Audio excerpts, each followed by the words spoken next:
Do it. Ahora sí, mi gente. Oigan, vamos a dar la explicación del network en inglés. Pero quería desearle un buen día. Ahora les voy a mandar el link del en vivo. Esto lo ahorra en la nube y en un futuro tienen acceso. Así que regresamos después de esta breve pausa comercial. Primero que nada vamos a chequear el nivel de batería que tiene la computadora, 80%. Perfecto. Venimos ahora. All right. Top of the morning, gentlemen of Team Venom. Shout out to Jerry, Modelo, Joshua, Gregory, and Argenis. So let's talk about what was sent to me yesterday. First of all, let me open my LinkedIn so that I can address this young lady uh, by name, right? And I'm gonna check my messages. Bear with me. This will be a full presentation as best as I possibly can put it together for you guys. And this will be forwarded to all of you guys. Okay. Her name is Sonia Svet Svetanova. Jesus. Let's go look at her profile. You can find her on LinkedIn. Once again, I ask you to please make a LinkedIn. Okay. She is the head of ERC World NFT Marketplace. She deals with CRM and social media manager at ERC World. She's from Bulgaria. Okay. Let's she graduated from the New Bulgarian University. Okay. Entonces, um, she's part of a mutual group with me, etc. She has 500 connections. I have more people than her, but she has endorsed me, so she's official. She's the real deal. So let's talk about what we have as a company versus what they have. So ERC World for their NFT marketplace, they are a competitor to, let's say, Rarible, OpenSea, which is our business partner and who we do business with, and other marketplaces for NFTs. Their advantage or their angle is that they charge about half of the fees, but equally have half of the computational power. What this is basically an extension to our network. Our network is Polygon. Polygon runs off of Ethereum, and the most common currency is Matic. Um, Basically, they want to provide marketing because they are primarily a marketing firm to the end users of ERC. Now, they want to process Solana and they want to process Bitcoin, which obviously we already process because Ethereum runs off Bitcoin and Matic runs off Ethereum and Polygon, the network, runs off of the Ethereum 2 token. So, what are the pros and cons? From a business standpoint, I see the money play. Why don't I just create an extension to the original network and provide marketing, provide financing dollars to lure in artists so that they can mint on my network and process it, even though behind the scenes, all it is an extension. I'm willing to collaborate with them and help her out. I cannot give her all of the jewels because that is my unique competitive advantage in this industry. So it is very important for me to remain at OpenSea because they were my first business partners in this endeavor. Number one. Number two, um, the network operates on Polygon and it runs with Matic. By being able to process Matic, it can process maybe 100 other cryptocurrencies. That's an advantage because towards the future, the focus is one click pay.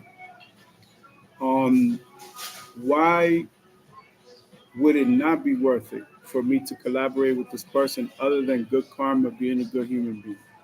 Well, basically, I own Polygon, or I own a very big chunk of Polygon. So my music, my catalog lives there, and my network is already pre-programmed. So as time progresses, I build more in the metaverse and I acquire more real estate inside of the network.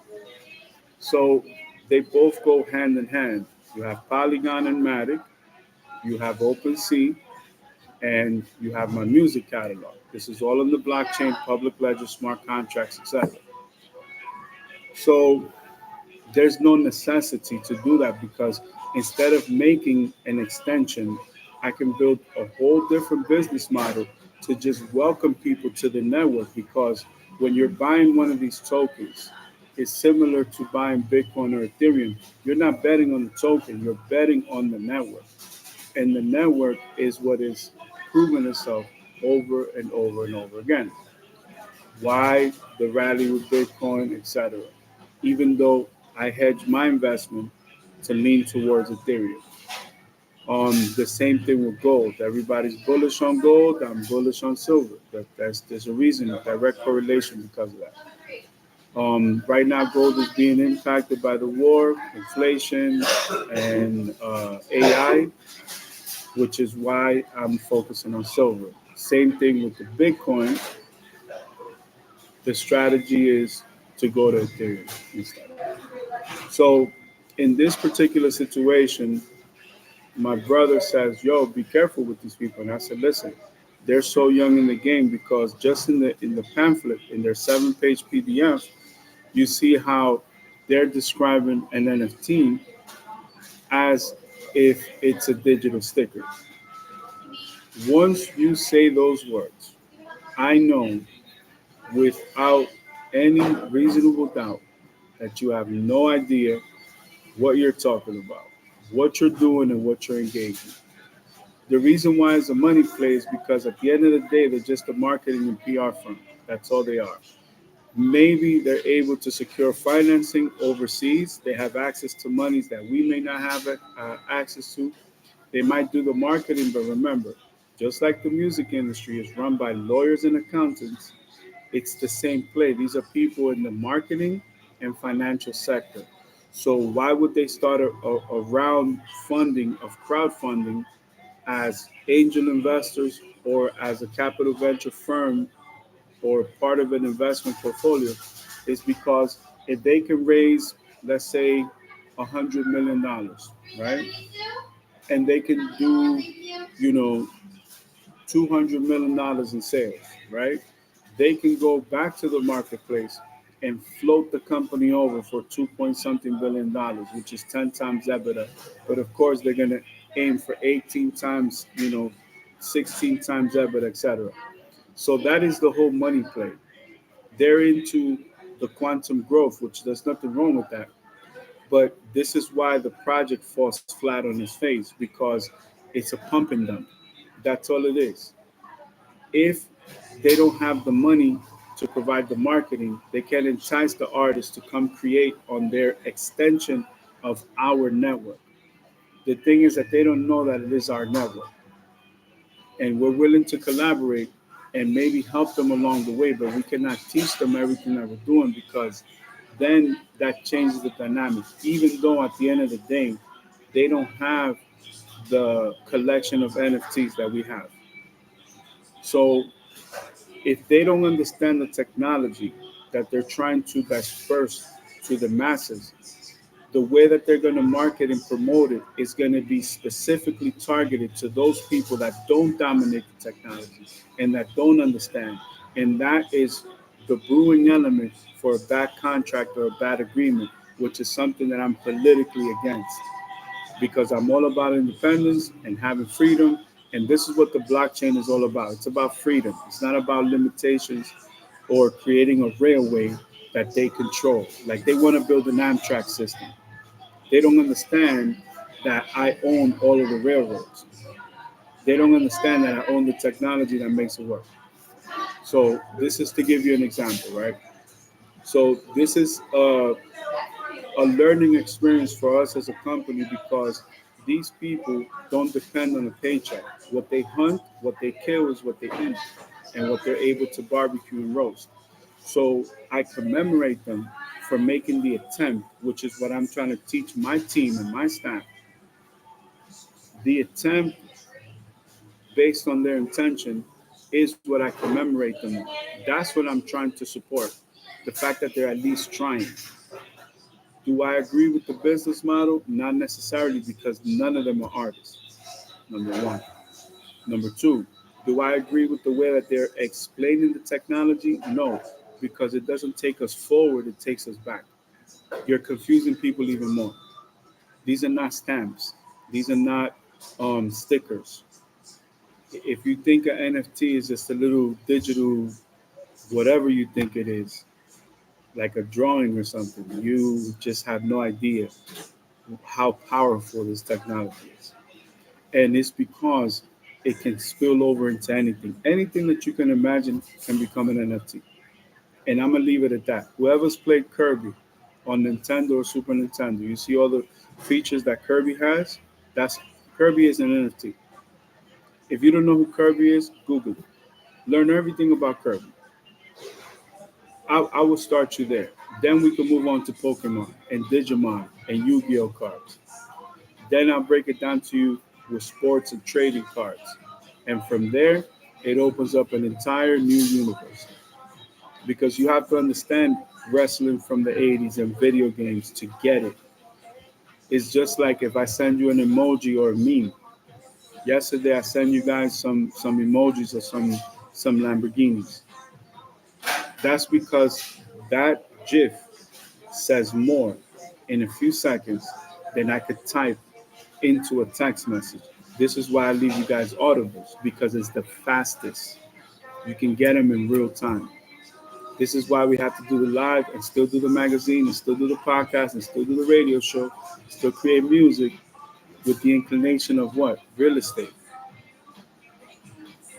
Beyond being a multimedia company or a digital marketing company or being a digital network, we are brand ambassadors. We have a brand, we have a franchise, we have products, we have services.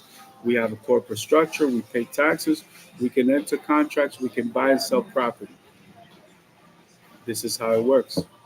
Eventually, IPO, boom, company goes corporate, hits the market, which is the secondary market, after the primary market, and the rest is history.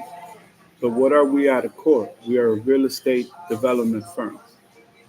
Real estate is not an asset that's going up in supply. Once it's all gone, it's all gone. It may take a few hundred years, but it's not going to take a few billion years. It's not going to take a few 100,000 years. And as a matter of fact, people that have real wealth say that real estate is the poor millionaire's mind game, which I agree.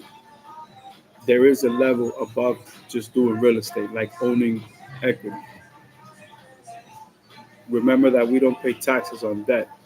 So we could sign a record deal for $200-300 million and put that all in real estate and pay zero taxes, or give them 40%. 40% of three, four, $500 million. You don't know where that money's going. But I'm not going to get into politics. So basically, this is how it works. Behind everything that we do every single day, this is the end goal because you have to have a clear goal. For example, yesterday I started the concept for the network. And it is called Network Digital for a reason. I could have titled it Digital Network. No, digital networks exist already. Network Digital is something completely different. And I'm going to leave it at that because we are celebrating 100 articles of the magazine Future Tech Plus. So now that's going to become a book. In about 2 weeks, that book is going to be available for sale online. And it was my very first investment for 2023 and my biggest because the beta version came out November, December of last year. So after 365 fiscal calendar days, we have 100 articles. That means that 30% of the time that was allocated to us this year went into the magazine. We have subscribers, we have conversion rates, we have so many other things that stemmed from that that we can at least look back on and say, wow, this is what we've done so far. I'm not even going to start counting how many albums, songs, singles, etc., because this all stems from the music. If the music was not on the blockchain, if the music was not an NFT collection, it wouldn't be protected and it wouldn't be a viable, fungible product that could be sold, bought, traded, leased, etc. This is what sets us apart. So the fact that the industry is just catching on, companies like ERC World Market, they have no idea. I've been doing this since 2014. This is about to be 10 years. 10 years in computer time is like 10 trillion light years. Technology changes every 14 hours. Do you think that this person understands that? No, they don't get it. Now, are we going to burn the bridge? Of course not. We're not going to burn the bridge, but maybe there are resources there that we can explore in the future. At this interval, it's pretty much like, however we can help them, we'll help them, um, where we're not sacrificing what we bring to the table. And that's it. I'm going to start my breakfast. May you guys have an amazing day today. Here it is, recorded, stored on the cloud. You can play it back. You could rewind it. You could pause it. You could play it at 5 times the speed, whatever floats your boat. But you understand what our relationship is with this company and where we stand. And now it opens the platform and the forum for you guys to ask questions because this shit is going to take years for me to explain. But every single day, I can add a little bit of drop of water right to the dream. This is how it works. Every day we add a little bit of water to the dream. Every single day. So now that we're engaged in this, right, that we're learning from this and we're administrating this data, now it sets the tone and the course for today, which is going to be based on breaking these things down to the point where the entire collective can understand it and dominate it and then implement it into everything that they do. Because I encourage all of you to have multiple portfolios of investments outside of what we're building together. The strength is in the network. It's in what we do as a collective. So yeah, I may start with music, but I'm going to real estate. And yeah, we're a digital marketing firm, but we also own the network. But we're also a multimedia company. But we also create content.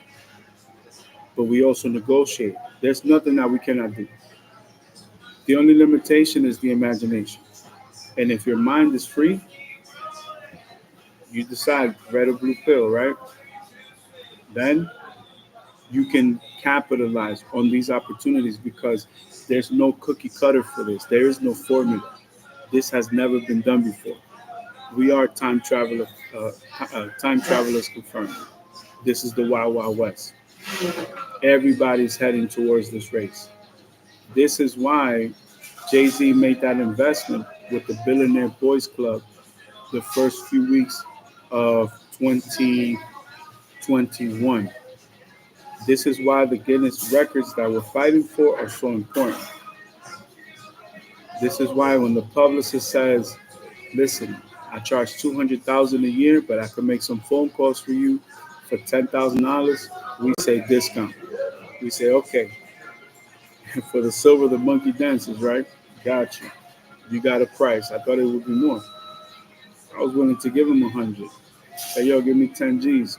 Got that, brother. Let's make it happen. So I'll leave you guys with that. I'll have a review later on for today.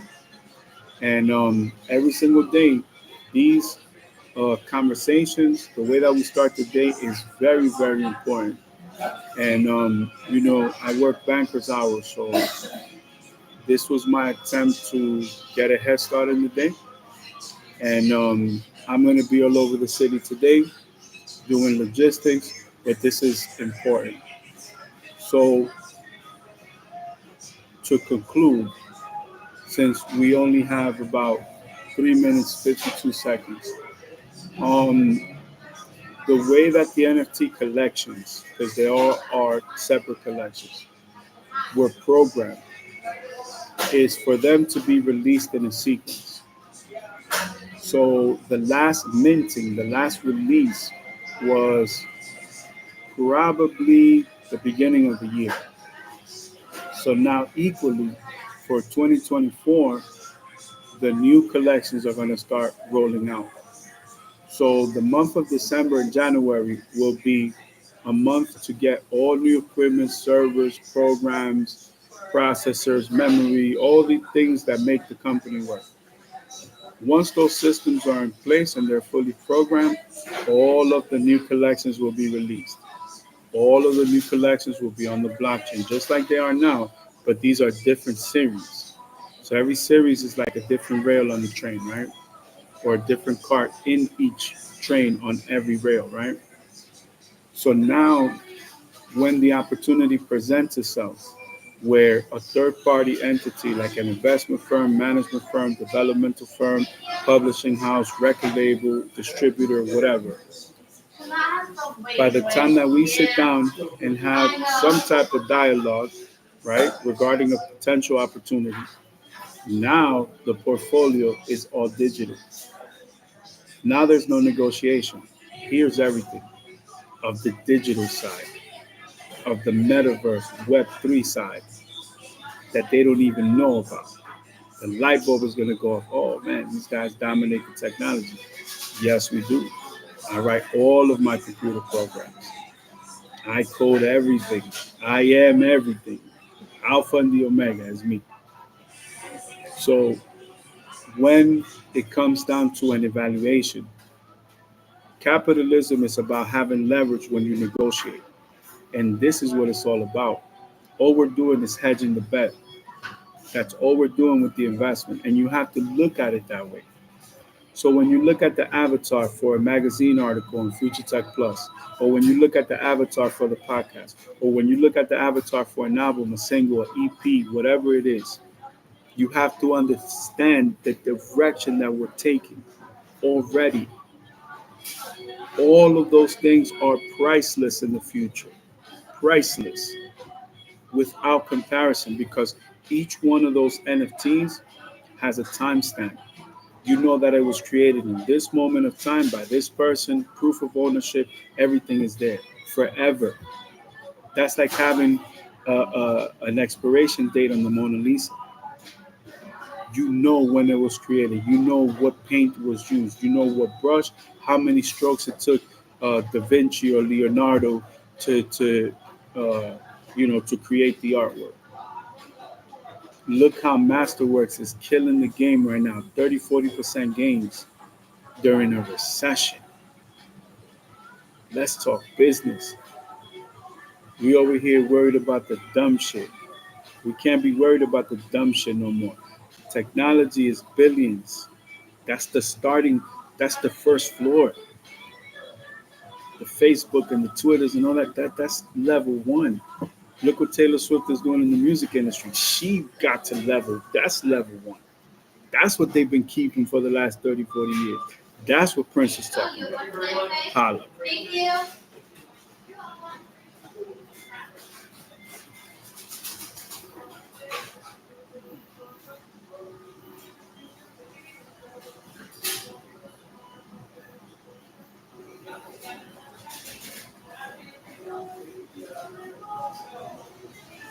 Now we're gonna send the actual link.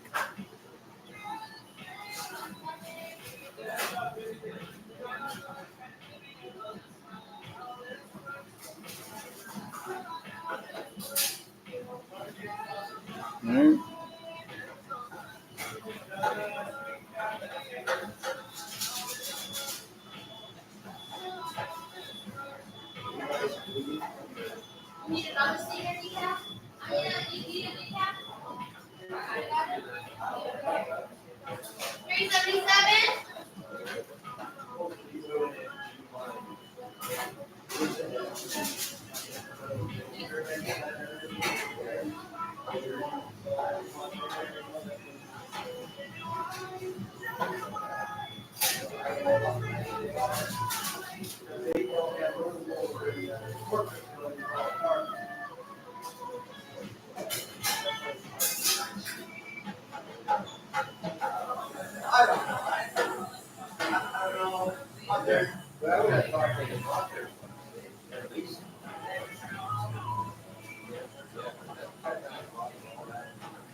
Okay, so now